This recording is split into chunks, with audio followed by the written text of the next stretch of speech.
Sean todos bienvenidos al tema de cierre de esta serie, Resoluciones de Año Nuevo. Como les dije, la primera resolución de Año Nuevo era vivir la palabra. Quiero que este año sea el año donde más viva yo lo que el libro de los libros, el libro de Dios dice. Segundo, pertenecer a la iglesia. Quiero realmente ser parte de una comunidad de creyentes, de cristianos, de gente de fe, de gente con la que yo pueda crecer. Y tercero, ahora quiero tener un año en el que yo pueda orar como nunca antes lo hice. Quiero tener un año en el que yo pueda comunicarme con Dios como nunca antes lo hice. Y esta es la tercera resolución de Año Nuevo, espiritualmente hablando. ¿Y por qué hice esta serie? Justamente por un fenómeno climático. Fue inspirado en un fenómeno climático. Y algunos se preguntarán, pastor, ¿cómo es que se inspira a hacer una serie así en un fenómeno climático? Y la respuesta es sí. Existe un fenómeno climático muy poco conocido que se llama zona de calma ecuatorial. Repitan conmigo, zona de calma ecuatorial. El domingo pasado les hablé de este fenómeno climático y es un fenómeno que se da justamente en el centro del globo terráqueo. ¿Se acuerdan que el globo terráqueo está rodeado por la línea que se llama la línea del Ecuador? Incluso hay un país que se llama Ecuador porque por allí pasa esa línea, pero esa línea realmente le da la vuelta a todo el planeta. Y es justamente la que marca el centro, donde se dividen hemisferio norte y hemisferio sur. ¿Estamos bien acá?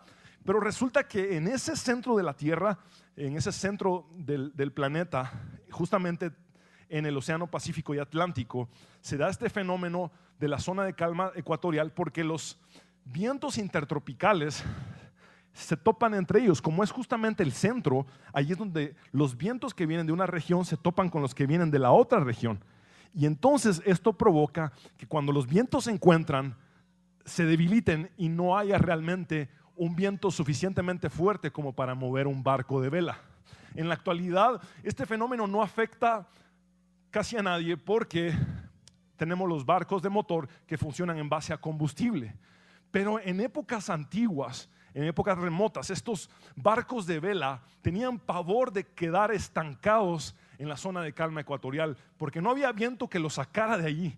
No había suficientemente fuerza en ese viento para poder impulsarlos a su destino y se quedaban estancados. Y hay historias relatadas por historiadores, valga la redundancia, de marinos que perecieron en esa zona de calma ecuatorial. Imagínense lo que era un barco de vela inmenso lleno de marinos que estaba avanzando por el viento y de repente llegó a una zona donde no podía avanzar más porque era la zona de calma ecuatorial y se quedan allí a esperar en alta mar porque no tenían a dónde más acudir, solamente a que se les acabara el agua, se les acabara la comida y a morir de hambre y sed porque estaban estancados. Entonces, este fenómeno climático, interpretado desde la vida espiritual, porque a veces el mundo natural se refleja en lo espiritual y viceversa. Cuando aplico este fenómeno climático a la vida espiritual, me doy cuenta de que hay muchos creyentes, muchos cristianos que han vivido por muchos años en el cristianismo, en la fe, pero que se han topado en un momento en sus vidas donde sienten que espiritualmente están estancados y no avanzan más.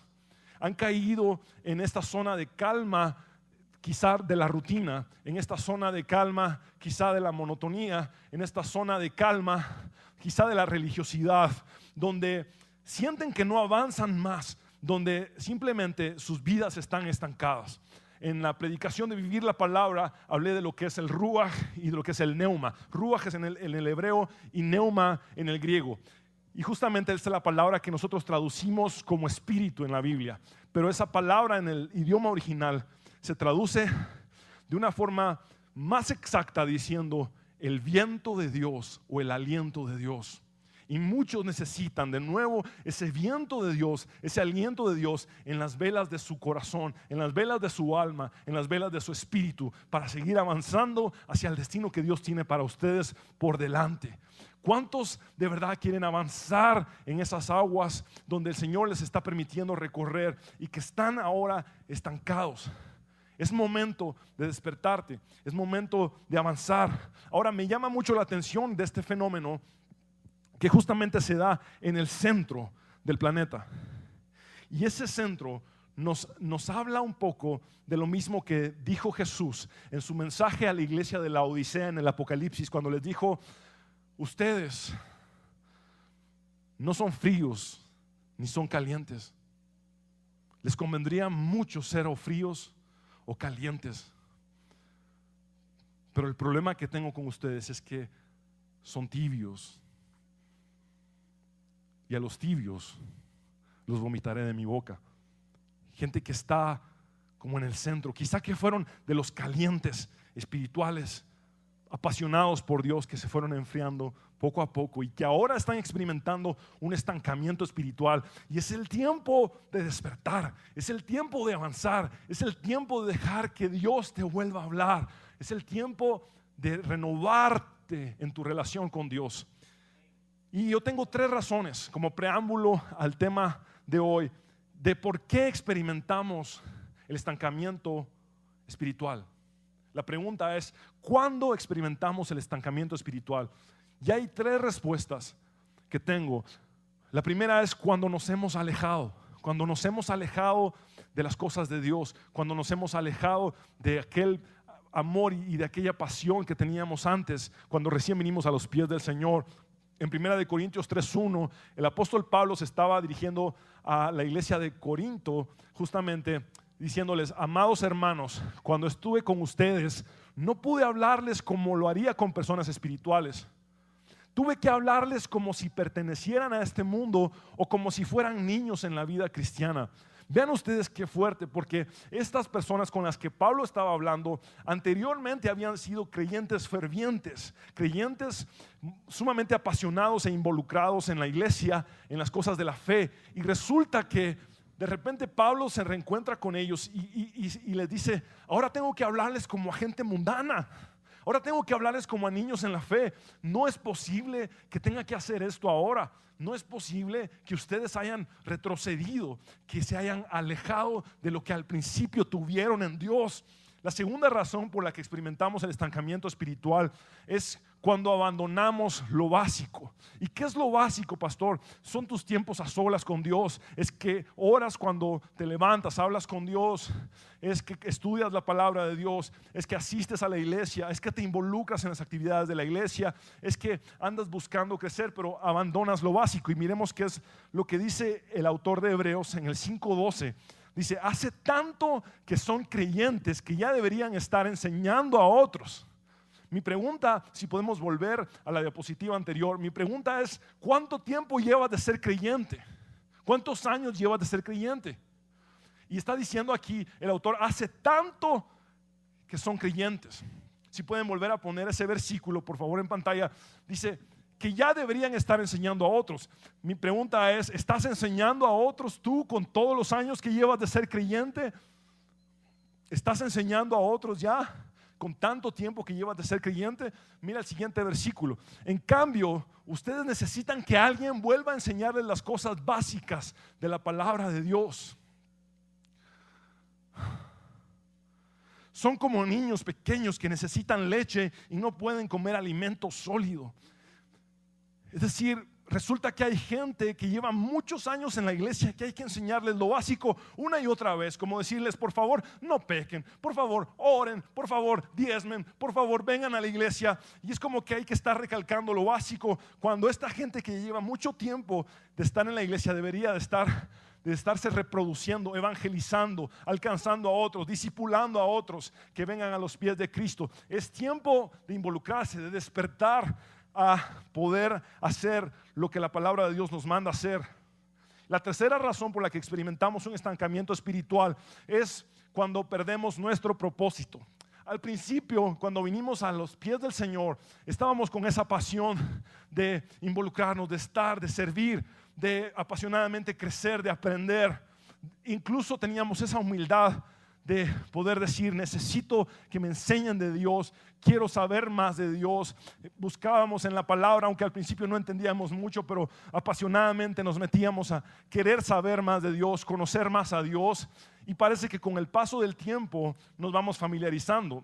Imagínense ustedes que el mismo Pedro que le dijo a Jesús la primera vez que lo encontró apártate de mí porque soy pecador, no soy digno de seguirte, no soy digno de servirte. Fue el mismo Pedro que 2 años y medio después se estaba peleando con el resto de los discípulos para ver si él era el mayor de entre todos. Porque parecía que esa familiaridad de caminar con Jesús tanto tiempo, de estar con Jesús tanto tiempo, nos hace perder ese primer amor que alguna vez tuvimos y nos hace sentir, ya todo esto es muy familiar, bueno, todo esto está pues funcionando como ya sé cómo es y bueno, la verdad es que al principio se trataba solo de Dios, ahora se trata de mí. Y así es como todos empezamos a servirle a Dios, curiosamente. Vean los grandes ministerios. ¿Cómo nacen los grandes ministerios? Cuando todo se trata de Dios y todo es para Dios y por Dios. Y de repente vemos lastimosamente a siervos de Dios envanecidos, a siervos que una vez dijeron voy a darlo todo por Dios, de repente están envanecidos porque vieron logros que no fueron de ellos, fueron del Espíritu Santo que tocó gente y que trajo gente a una iglesia, a un ministerio para que creciera. Y de repente los vemos envanecidos por esa familiaridad de creer que ahora las cosas pasan porque ellos son algo, cuando la verdad es que tenemos que volver a la humildad que tuvimos al principio, siempre, todos los días, de saber que todo es por Dios, todo es para Dios, y que seríamos incapaces de hacer cualquier cosa sin su misericordia en nuestras vidas. Hay un mensaje muy fuerte de Jesucristo a la iglesia en Éfeso cuando les dice: pero tengo una queja en tu contra, no me amas a mí ni se aman entre ustedes como al principio. En la versión 1960 dice que has perdido tu primer amor. Pero cuando estudias en el griego original te das cuenta que ese amor que has perdido, al que se está refiriendo Jesús, es el amor que se da no solamente a Dios, sino también al prójimo. Por eso en esta versión, Nueva Traducción Viviente,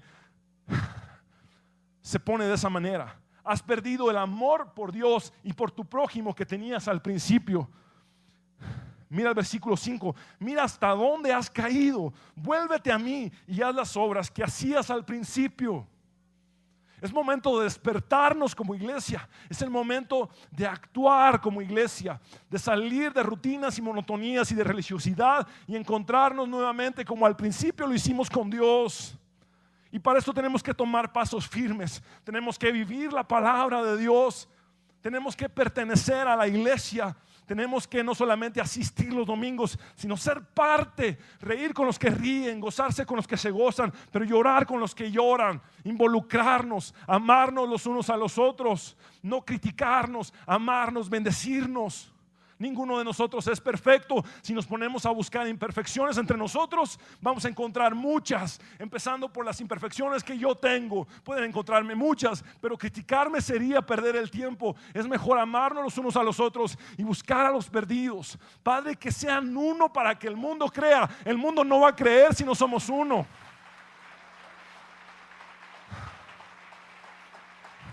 Cuando Jesús en Juan 17 dice: Padre, que sean uno para que entonces el mundo crea, quiere decir que algunos murieron sin Cristo porque no fuimos lo suficientemente unidos. Algunos en la actualidad no tienen a Cristo porque no hemos sido lo suficientemente unidos. Pero el día en que nosotros como iglesia nos unamos por completo, no solamente en lo físico o en lo material, sino en lo espiritual, en nuestros corazones, cuando nuestros corazones se amalgamen los unos con los otros, entonces vamos a ver realmente a Guatemala transformada. Sé que lo que Dios ha hecho hasta la fecha es bueno, pero falta mucho por hacer en nuestro país. Y es nuestro país al que Dios nos ha mandado alcanzar primeramente. Por eso, seamos uno, volvámonos a amar los unos a los otros como al principio lo hacíamos. Volvamos a hacerlo. Y entrando al tema que nos compete en esta mañana, es orar sin cesar. Repitan conmigo, por favor: orar sin cesar. ¿Cómo puedo salir yo de esa zona de calma ecuatorial, de esa zona de rutina, de esa zona de monotonía y de religiosidad? Muy bien, de esta manera. Empieza por comunicarte con Dios, pero de la forma correcta, de la forma en la que debes de hacerlo. Me encanta lo que dice Pablo en 1 de Tesalonicenses 5:17, donde dice: nunca dejen de orar. ¿Se acuerdan ustedes que Daniel oraba 3 veces al día? ¿Se acuerdan ustedes del profeta Daniel, que en su libro se describe que oraba 3 veces al día? Los judíos en la época de Pablo justamente acostumbraban a orar 3 veces al día porque era como habían aprendido del profeta Daniel. Pero saben ustedes, Pablo lo llevó a otro nivel, lo llevó a una escala superior, diciendo: nunca dejen de orar. No se trata de hacerlo solamente 3 veces al día, se trata de nunca dejarlo de hacer. Orad sin cesar, orad sin cesar. Se refiere Pablo a una actitud constante de vida en la que estoy consciente de mi comunicación con Dios en cada paso que doy, en donde no solamente tengo tiempos a solas con Dios, sino que a la vez estoy comunicándome con Él mientras salgo de la casa, mientras voy en el carro en el tráfico, mientras voy en el bus en el tráfico, mientras estoy en el trabajo, mientras tomo decisiones en cuanto a mi profesión o mi empresa o a mis labores. Estoy hablando con Dios constantemente, estoy tomando en cuenta a Dios en mi toma de decisiones, estoy poniendo mi matrimonio en las manos de Dios constantemente, a mis hijos, estoy realmente hablando con Dios en todo tiempo, sin cesar. Es una actitud de vida, es una comunicación constante, es el saber: Dios me mira en todo tiempo, pero también Dios me escucha en todo tiempo.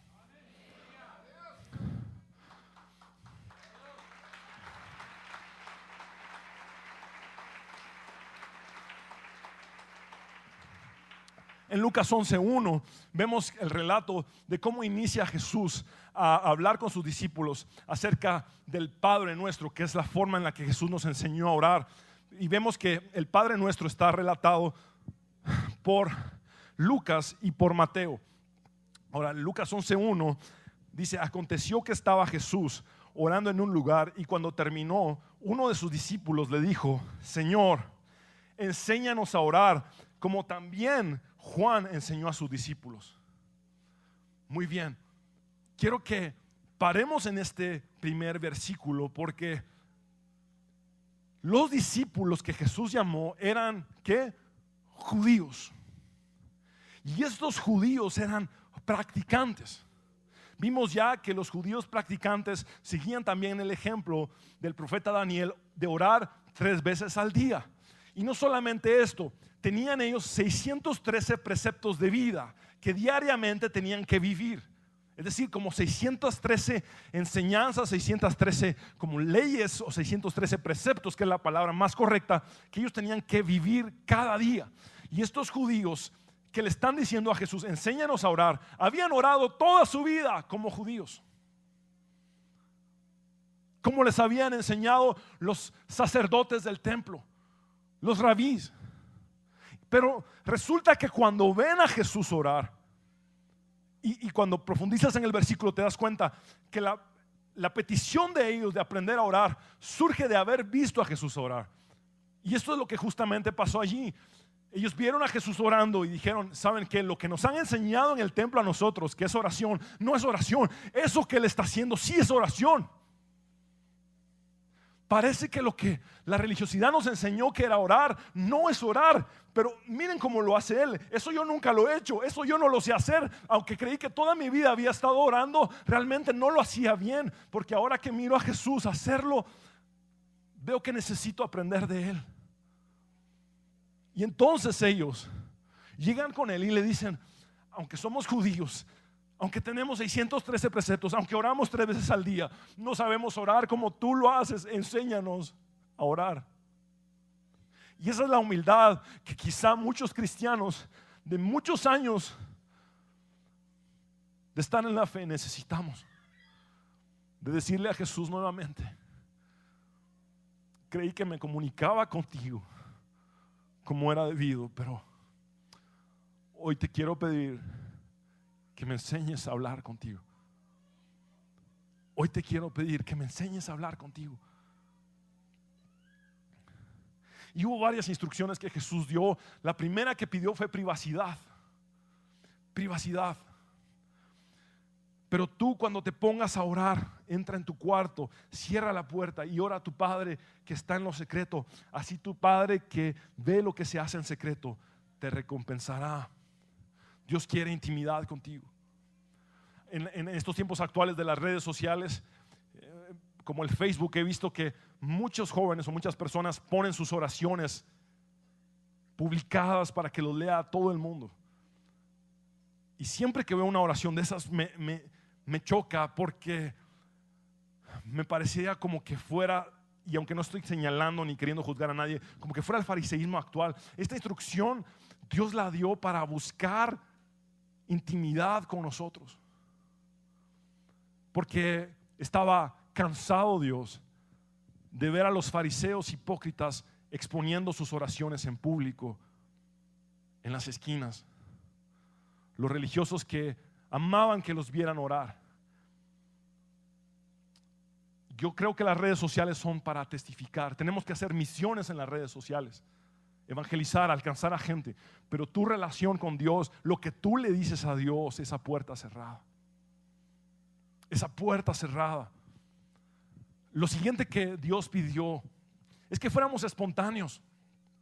Algunas personas cuando van a orar como que cambian hasta su postura, su parado, y como que fruncen la cara y empiezan a hablar: oh Padre Celestial, te pido Señor, y como que dejan de ser ellos mismos cuando hablan con Dios. Y vean lo que Jesús, que justamente enseñando el Padre Nuestro, da una instrucción que es clave, y pónganle mucha atención. Dice Mateo 6:7: cuando ores, no parlotees de manera interminable como hacen los seguidores de otras religiones. Piensan que sus oraciones recibirán respuesta solo por repetir las mismas palabras una y otra vez. Dios quiere que seamos espontáneos, que seamos nosotros mismos hablando con Él, sí, con el respeto de que estamos hablando con nuestro Dios, pero debemos de ser como somos nosotros. No sé si me estoy explicando, ser naturales, hablar con Él de una manera sincera, tal cual somos. Mateo 6, 9, 13 es justamente el Padre Nuestro.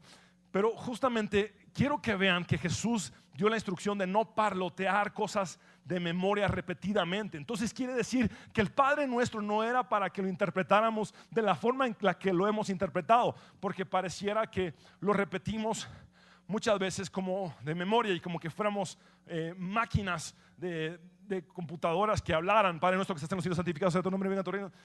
Y esa no era la intención de Jesús. No era que repitiéramos parloteando este Padre Nuestro, sino que Jesús realmente nos está dando lineamientos de cómo hablar con Dios. Y es ahí donde debemos de profundizar. Son lineamientos. Mira por favor Mateo 6, 9, 13. Dice: vosotros pues oraréis así: Padre nuestro que estás en los cielos, santificado sea tu nombre, venga tu reino, hágase tu voluntad como en el cielo, así también en la tierra. El pan nuestro de cada día, dánoslo hoy. Y perdónanos nuestras deudas, como también nosotros perdonamos a nuestros deudores. Y no nos metas en tentación, mas líbranos del mal, porque tuyo es el reino y el poder y la gloria por todos los siglos. Amén. Muy bien, alisten sus lapiceros. Y el punto número 1 del bosquejo en esta predicación es: conéctate con Dios en una relación profunda y verdadera.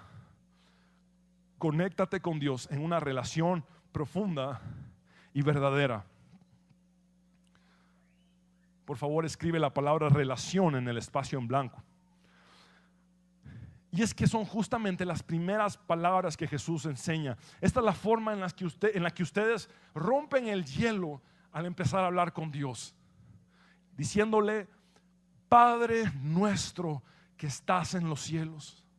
Esto denota una relación personal con Dios.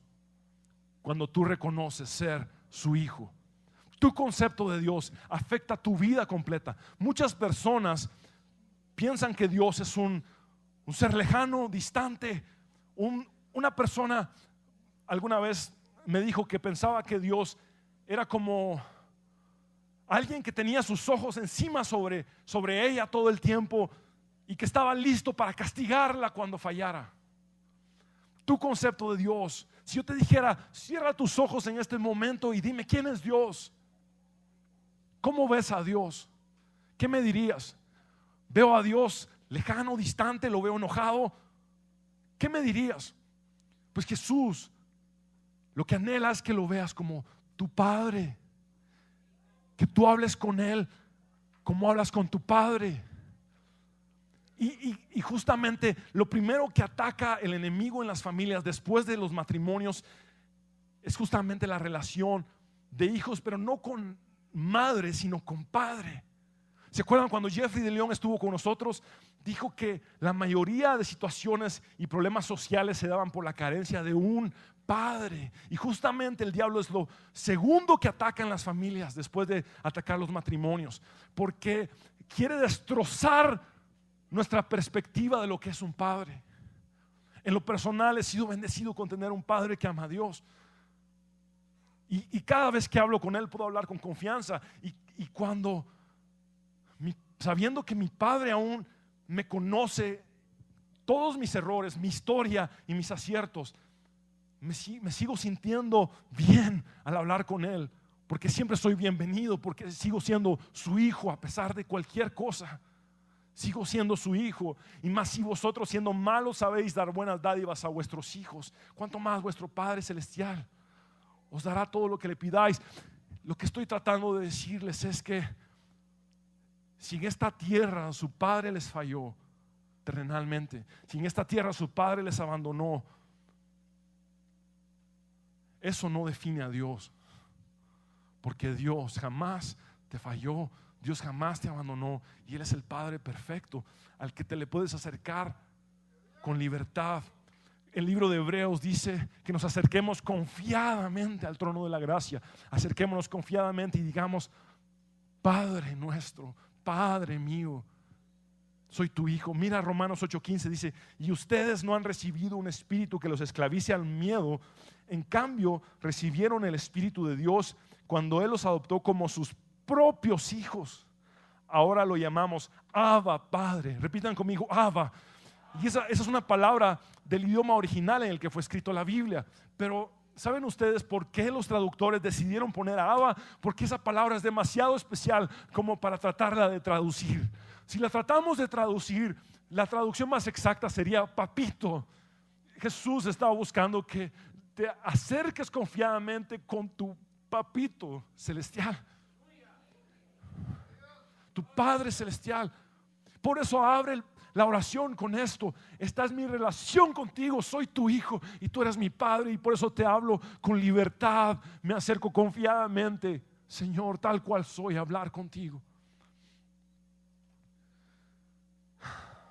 El punto número 2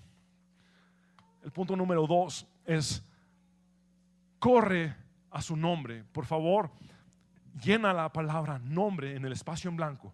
Corre a su nombre.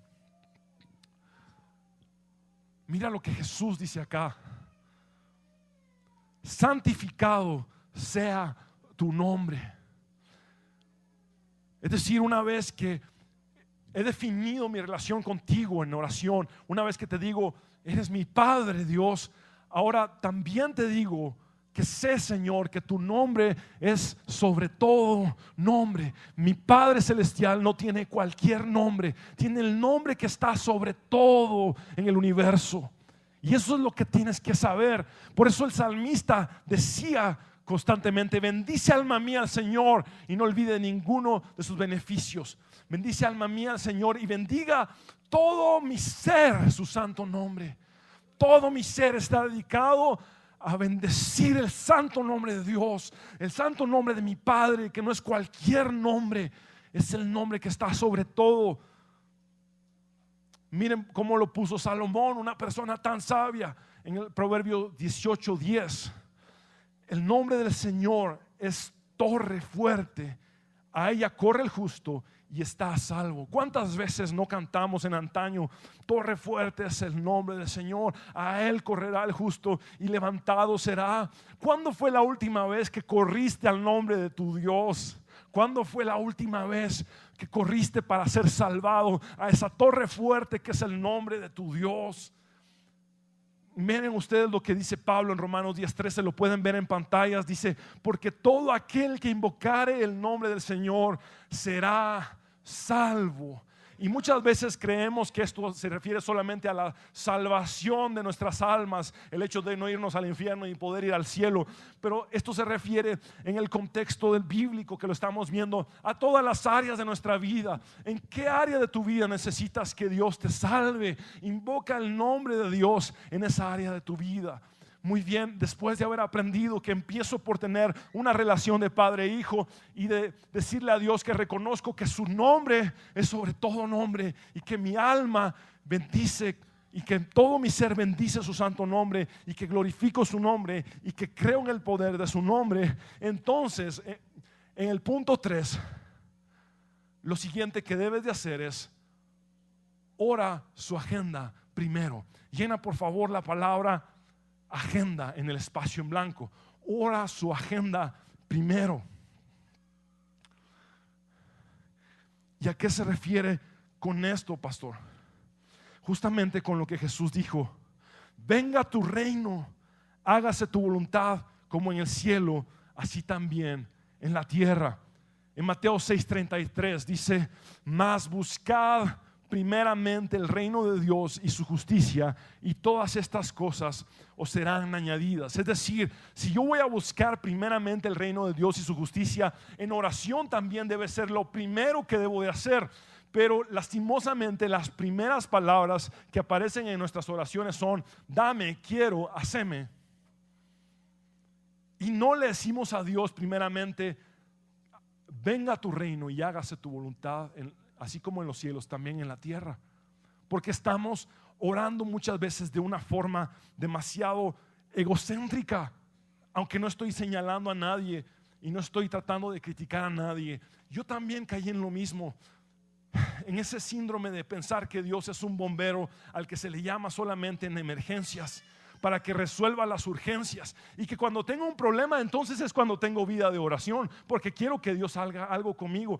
Pero resulta que la vida de oración, como ya dijo Pablo, es una actitud constante, y Jesús nos enseña que es hablar con confianza a nuestro Padre, reconocer que su nombre es sobre todo, y luego pedirle que se haga su agenda primero y no la nuestra. Que venga su reino y no nuestro propio reinito terrenal. Que venga su reino, y luego dice que se haga su voluntad. No estamos orando para hacer nuestra voluntad, y muchas veces oramos para pedirle a Dios que se haga lo que nosotros queremos. Y lo que Jesús está diciendo es: oren para que se haga lo que Él quiere, porque es mucho mejor de lo que ustedes piensan.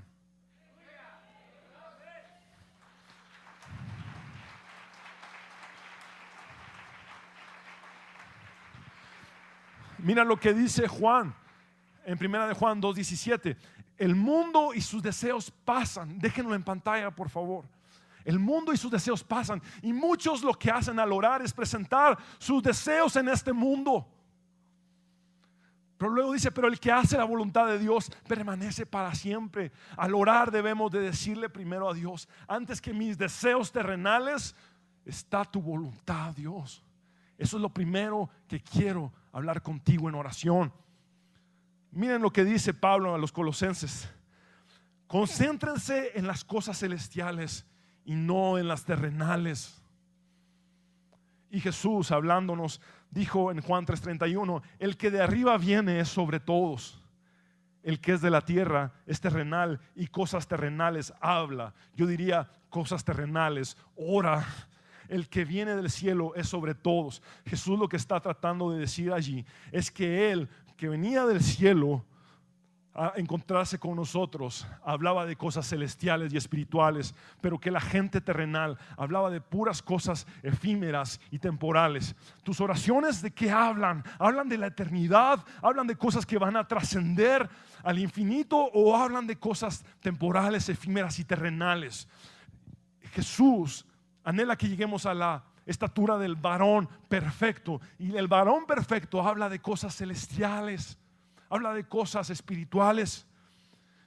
Mira Efesios 3:20: y aquel que es poderoso para hacer todas las cosas mucho más abundantemente de lo que pedimos o entendemos, según el poder que actúa en nosotros. ¿Qué quiero que mires en este versículo? Que sí es correcto también pedirle a Dios, pero después de que primero viste su agenda. Es decir, Dios, mi prioridad es lo que tú quieres, y luego te presento lo que yo quiero, lo que yo anhelo. Siempre pongo esta ilustración, pero me parece que es muy eficaz para poderlo entender mejor. ¿A quién de ustedes se les ha perdido un hijo en un supermercado o en un mercado o en un centro comercial? A nadie.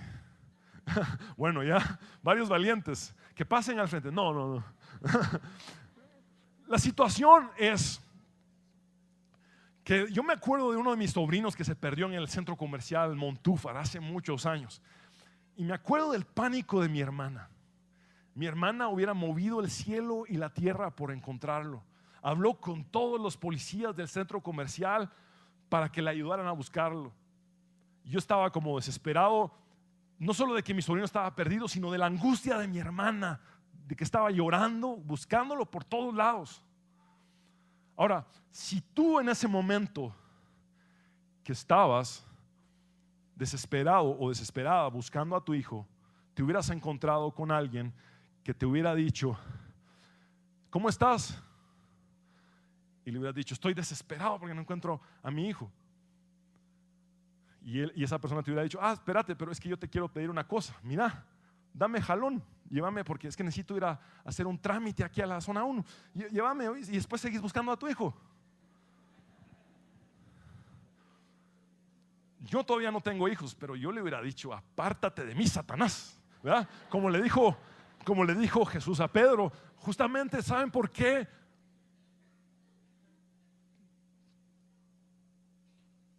Por el amor que le tienen a sus hijos. Y si ustedes, siendo malos, aman a sus hijos de esa forma, cuando se desesperan porque están perdidos, cuánto más el corazón de Dios late por los perdidos.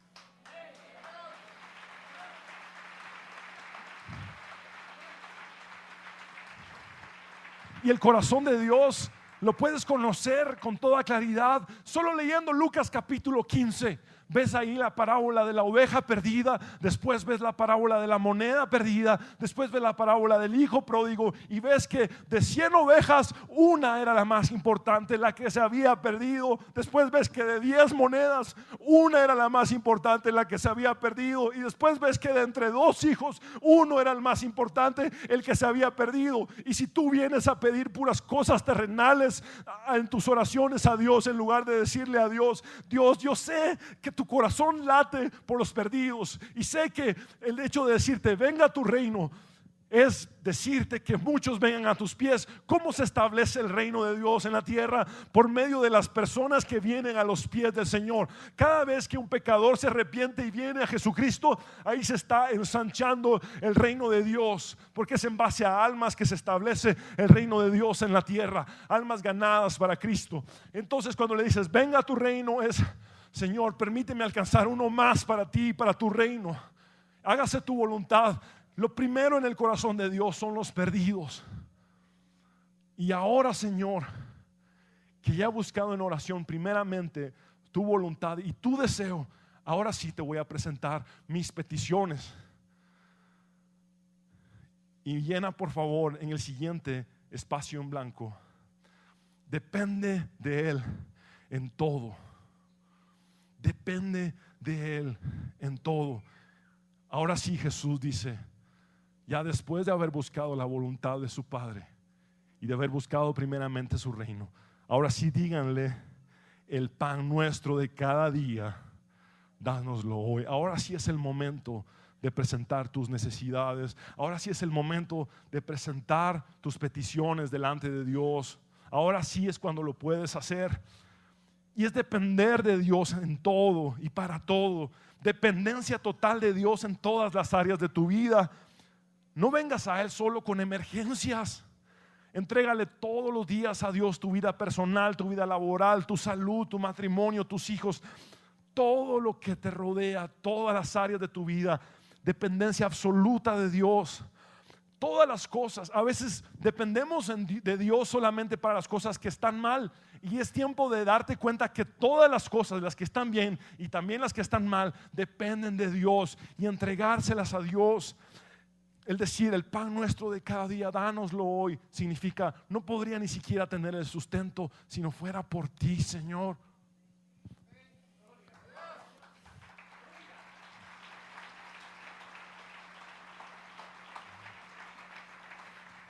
El Salmo 121, versículo 1 dice el salmista: alzaré mis ojos a los montes. ¿De dónde vendrá mi socorro? Y déjenlo en pantalla, por favor. Realmente cuando lo estudias en el hebreo original, lo que el salmista estaba diciendo era: miro hacia los montes y mi socorro no viene de esos montes. Estoy desesperado y me pongo a ver los montes creyendo que podría venir mi socorro de esos montes, pero mi socorro no viene de esos montes. Y muchas veces esos montes para nosotros podrían ser interpretados como el gobierno. Pienso que el gobierno va a hacer algo por mí y mi socorro no viene del gobierno. Pienso que un familiar va a hacer algo por mí y mi socorro no viene de mi familia. Pienso que en mi trabajo mi jefe va a hacer algo por mí y mi socorro no viene de mi jefe. Pienso que cuando estoy enfermo el doctor va a hacer algo por mí y mi socorro no viene del doctor. El salmista dijo: ¿de dónde viene el socorro? En el siguiente versículo: mi socorro viene de Jehová, que hizo los cielos y la tierra. Jehová, que hizo los cielos y la tierra. Es dependencia absoluta de Dios. En 2 de Corintios 9, versículo 8, Pablo dice: y Dios proveerá con generosidad todo lo que necesiten. Entonces siempre tendrán todo lo necesario y habrá bastante de sobra que compartir con otros. Como dicen las escrituras, ellos comparten con libertad y dan generosamente a los pobres. Sus buenas acciones serán recordadas para siempre. Y mira el versículo 10: pues es Dios quien provee la semilla al agricultor y luego el pan para comer. Es decir, si no hubiera semilla no habría pan, y es Dios el que hace dar tanto la semilla como el que provee el pan para comer.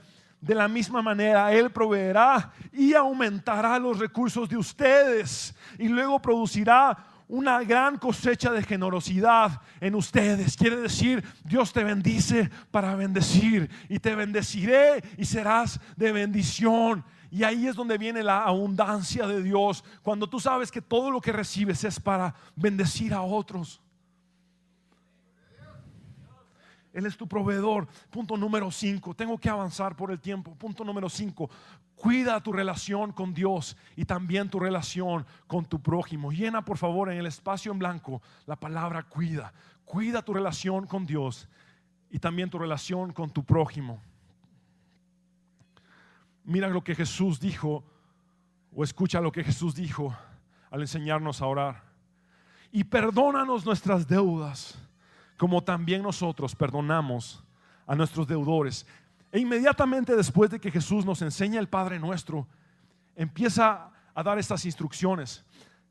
En Mateo 6:14: si ustedes perdonan a los otros sus ofensas, también su Padre Celestial los perdonará a ustedes. Pero si ustedes no perdonan a los otros sus ofensas, tampoco el Padre de ustedes les perdonará sus ofensas. Parece que en toda la Biblia está condicionada tu relación con Dios a cómo está tu relación con tu prójimo. Siempre, siempre. Nadie puede decir que tiene una buena relación con Dios si no tiene una buena relación con su prójimo, porque en la Biblia siempre están amalgamadas, siempre están unidas, siempre van conjuntamente, tanto la relación con Dios como la relación con el prójimo. Yo sé y estoy convencido de que hay gente lastimada que tiende a lastimar. Casi siempre toda la gente que ha sido abusada, si no vive una transformación de Dios en sus vidas, abusan de alguien más. Y gente que ha sido lastimada lastima a otros. Y yo he aprendido a ver no a la persona como tal que me está tratando de dañar, sino tratar de ver la razón, cuál es la herida en esa persona que la hace actuar así. Y entonces cuando recibimos mal, debemos de nosotros devolver el bien, como Jesús lo hizo. Mira Romanos 12:21 en la pantalla: no dejen que el mal los venza, más bien venzan el mal haciendo el bien. Primera de Juan 4:20: si alguno dice yo amo a Dios y aborrece a su hermano, es mentiroso, pues el que no ama a su hermano a quien ha visto, ¿cómo puede amar a Dios a quien no ha visto? Dios directamente te dice: no me digas que me amas una sola vez más si no amas a tu hermano. Es así de fuerte. Es así de fuerte. Tu amor por Dios está condicionado a cuánto amas a tu hermano. Directamente condicionado. Mira en el mandamiento más importante que Jesús dio, Mateo 22:37, Jesús le dijo: amarás al Señor tu Dios con todo tu corazón y con toda tu alma y con toda tu mente. Este es el primero y grande mandamiento, y el segundo es semejante: amarás a tu prójimo como a ti mismo. Siempre que la Biblia habla del amor a Dios, habla del amor al prójimo. Es tiempo de ponerte a cuentas, de tener la humildad de pedir perdón y de perdonar, para entonces poder esperar que Dios te perdone. Es el tiempo de amar no solamente a los que te aman, sino amar a tus enemigos, para entonces poder decir que realmente amas a Dios. El punto número 6: hazle frente a las acechanzas del enemigo. Escribe por favor en el espacio en blanco la palabra acechanzas. Hazle frente a las acechanzas del enemigo. Mira lo que Jesús dice a continuación: y no nos metas en tentación, mas líbranos del mal. Ahora, mírenme acá todos con atención. Esta es una mala traducción. Y no nos metas en tentación es una mala traducción, y casi todas las Biblias tienen una traducción así. Casi todas las versiones tienen una traducción así. Cuando hice mi examen final de exégesis en griego, me tocó traducir Mateo 6 del griego original al español, y cuando vas al texto original te das cuenta que realmente no dice que Dios te puede meter en tentación y no nos metas en tentación. Realmente lo que está diciendo allí Jesús es: pídanle a Dios que no permita que caigan en la tentación, porque Dios no mete a nadie en tentación. Somos nosotros los que por nuestra propia concupiscencia caemos en la tentación. Pero podemos pedirle a Dios: ayúdame a no caer en la tentación. Eso es realmente el mensaje de Jesús allí. Díganle a Dios que les libre de caer en la tentación, que no permita que caigan en la tentación, que les ayude a no ceder ante la tentación y que les libre del mal. Y el mal obviamente tiene que ver con el enemigo, con Satanás. Miren Efesios 6:10 por favor. Por lo demás, hermanos míos, manténganse firmes en el Señor y en el poder de su fuerza. Revístanse de toda la armadura de Dios para que puedan hacer frente a las acechanzas del diablo. Vean el versículo 18: oren en todo tiempo con toda oración y súplica en el Espíritu, y manténganse atentos siempre orando por todos los santos. Santiago 4:7 dice: someteos pues a Dios, resistid al diablo y huirá de vosotros. Y me encanta Mateo 26:41 que dice: velen y oren para que no cedan ante la tentación, porque el espíritu está dispuesto, pero el cuerpo es débil. En la 1960 dice: pero la carne es débil. Muy bien, ¿a qué me refiero con esto? Y es justamente que el hecho de orar ya te hace dar un paso en el avance de no caer en la tentación. Porque dice que los que velan y oran no van a ceder fácilmente ante la tentación. El simple hecho de orar te va a librar de la tentación. Cuando sientas una tentación, ponte a orar y vamos a ver si caes. No vas a caer. Si hablas con Dios y le dices: no quiero caer aquí, Señor, te aseguro que alguien te va a librar del mal. Te aseguro que sí.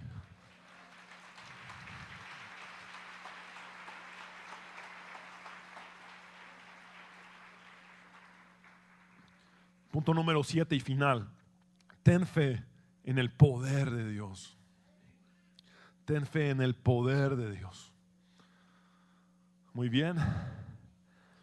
Es como Jesús cierra el Padre Nuestro. Dice: porque tuyo es el reino y el poder y la gloria por todos los siglos. Amén. Es decir, yo sé en quién he puesto mi confianza. Yo sé en las manos de quién están mis peticiones. En el dueño del reino, en el Rey de Reyes, en el todopoderoso Dios, en el Señor de los señores, en el que permanece fiel y que será Dios por siempre y para siempre, por toda la eternidad, por los siglos de los siglos. Amén. Esto me hace recordar Romanos 11:36, que dice: porque de Él y por Él y para Él son todas las cosas. A Él sea la gloria por los siglos. Amén. Muy bien, vamos concluyendo con las siguientes dos citas. Primera de Juan 5:14 y 15 dice: esta es la confianza que tenemos al acercarnos a Dios, que si pedimos conforme a su voluntad, Él nos oye. Y si sabemos que Dios oye todas nuestras oraciones, podemos estar seguros de que ya tenemos lo que le hemos pedido. El secreto acá es orar conforme a su voluntad y no la nuestra. Y cada vez que pedimos algo conforme a su voluntad, tenemos garantizado que tenemos desde ya lo que hemos pedido. Y quiero cerrar, por favor, pidiéndoles que se pongan de pie. El tiempo ha avanzado, tenemos un servicio más todavía. Pónganse de pie conmigo y leamos en voz alta esta cita que anhelo que se haga rema en sus vidas, que se haga vida en cada uno de ustedes. Salmo 17:6 en voz alta: a ti clamo, oh Dios, porque tú me respondes. Inclina a mí tu oído y escucha mi oración. Cierra tus ojos, por favor. Señor, te doy gracias con todo mi corazón por habernos enseñado a orar. Gracias por tu misericordia, por darnos una relación personal con nuestro Padre. Abba, Padre, Padre celestial, me acerco confiadamente porque soy tu hijo. Vuelvo, Señor, quizá como el hijo pródigo de la parábola, pero al final siempre hijo. Confiadamente hablar de nuevo contigo, que eres mi Padre. Y sé que tienes un nombre que es sobre todo nombre. Santificado sea tu nombre. Todo mi ser bendiga tu santo nombre. Un nombre que es poderoso sobre toda enfermedad. Un nombre que es poderoso sobre toda situación difícil, sobre todo divorcio. Un nombre que es poderoso, Señor, sobre toda pérdida. Un nombre que es sobre todo imperio, sobre toda potestad. Venga tu reino, hágase tu voluntad, Señor, y no la mía. Hágase tu voluntad así como es hecha en el cielo, en la tierra, especialmente en mi casa. Hágase tu voluntad en mi familia. Quiero ver tu agenda primero. Quiero orar por los perdidos, por los cuales late tu corazón. Señor, el pan nuestro de cada día, dánoslo hoy. Señor, ahora presento mis peticiones delante de ti, Señor, y después de haberle pedido perdón a mi prójimo, y después de perdonar a mi prójimo, ahora me acerco a pedirte perdón a ti por las veces que te he ofendido, Señor. Porque ahora sí puedo recibir tu perdón, porque estoy a cuentas con mi hermano o con mi hermana.